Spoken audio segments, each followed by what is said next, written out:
So, Avengers Infinity War is finally here, and I've crawled out of my flu-addled hole to give you my totally unqualified opinions on the movie. Original!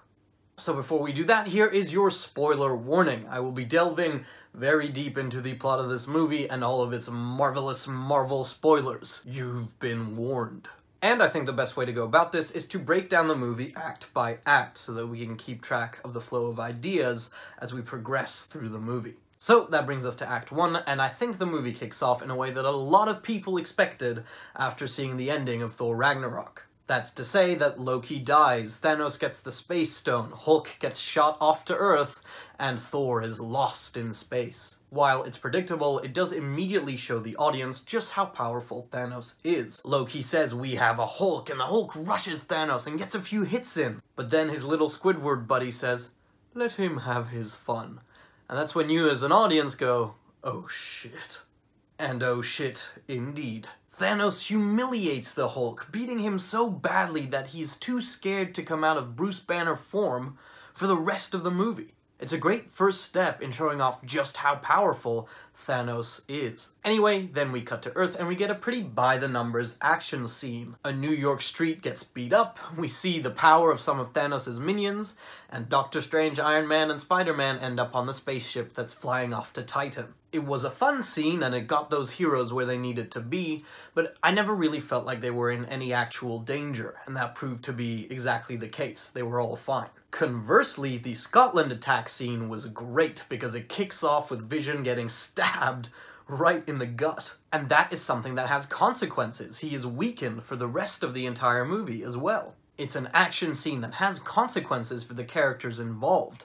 And not only that, but when he and Scarlet Witch are cornered by Thanos' minions, and Captain America and his team finally arrive, and the Alan Silvestri theme of the Avengers starts blaring in the background, that was when I got my first big cheesy grin of the movie, and I was a 5-year-old again in my seat looking to the side to my friends to see if they were having the same reaction. It's definitely one of my favorite scenes in the movie, and I've definitely gone back and listened to that music again. And that was a scene that was made all the more awesome because I recognized the Avengers music because they used it again from movie to movie. Subtle hint about my Marvel music video! And then our heroes all regroup. Thor takes a couple of the Guardians and goes on a comedic side quest. Thanos takes Gamora and kicks off his Soul Stone arc. And that all flows into Act 2. Now, in a lot of the marketing and interviews before the movie, there was a huge emphasis put by the writers and the directors where they were saying that the main character of this movie was Thanos. It almost felt like it was just a marketing gimmick, something they were saying so you'd have an extra hook to get into the movie. But, and you've probably heard this a million times by now, Thanos really is the main character of this movie, and Act 2 is where that really shines. But that focus on Thanos is probably also one of the biggest weaknesses of the movie, because it takes time for us to establish the Gamora and Thanos father-daughter dynamic and see how that's explored both in the past, the present, and in its culmination with the Soul Stone. We don't get as much time to develop our existing characters. A lot of them kind of just exist in stasis for this movie. They start off and are in the same kind of state as they are at the end, except that by the end, they've lost quite a bit. In terms of returning characters who do have interesting arcs, we can talk about Thor and Scarlet Witch, but beyond that, everyone else is kind of flat.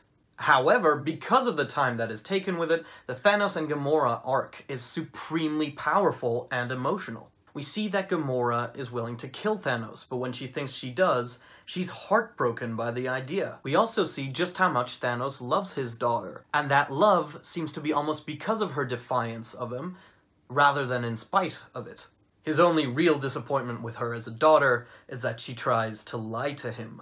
And then that all culminates with the gut-wrenching scene on Vormir, where Thanos needs to sacrifice something he loves to claim the Soul Stone. And the credit with that scene has to go to everyone involved, from the writers who wrote it so well, to Josh Brolin, who gave a powerful performance, to the digital artists who really created a totally CGI character where you could see the facial tics and emotions and even almost a soul behind the eyes. You can actually see the moment his heart breaks as he realizes what he has to do. You can actually pinpoint the second when his heart rips in half. And now. But not only is it deeply emotional, it also shows us how strongly he believes in his cause. He is willing to sacrifice the only thing in the universe he loves to fulfill his purpose. A fervent and unwavering belief in an ideology is something that can make a very powerful villain, and they totally pull it off. After that moment, we as an audience fully believe that Thanos fully believes that he is doing the right thing, that his actions in this movie are the morally correct thing to do, even if we disagree with him. Meanwhile, some other stuff happens. There's a lot of great comedic moments as characters meet for the first time or are reunited, but for the most part, it's all about putting them in the right place for the epic final and third act of the movie. So let me kick off by saying that way too much happens in that third act for me to cover it in a way that I feel wouldn't devolve into a 20-minute long fanboy rant about how awesome everything was. Suffice it to say that after 10 years of build-up in the Marvel Cinematic Universe, we got an epic finale to these 10 years that does not let you down and does not let you take a breath even for a moment. It's an incredible visual spectacle, and if you've been following these movies, it's an incredible payoff. People on the internet will be processing the spectacle of these scenes and all the meaning behind all of the little character interactions for months to come. This is so dense, it's incredible. I've just used the word incredible 3 times in the last 2 sentences, and I still don't feel like I've quite used it enough. But if I have to choose one moment that really got my geek going, it's of course the moment when Thor arrives on the battlefield. The Avengers theme starts playing again, and he just wipes the floor with all the bad guys, saving the day and turning the tide in favor of the fighters on the ground. I've always felt like I like Thor a bit more than most people did, but with these last 2 movies, Thor Ragnarok and Infinity War, I think he has probably skyrocketed up to number 1 or number 2 in everyone's list of favorite characters. It was a standout moment in a movie already full of standout moments. He is definitely not Thor, God of Hammers. But really, the main talking point is, of course, the ending. After fighting so hard, the Avengers actually lose, and several children start crying in your local theater.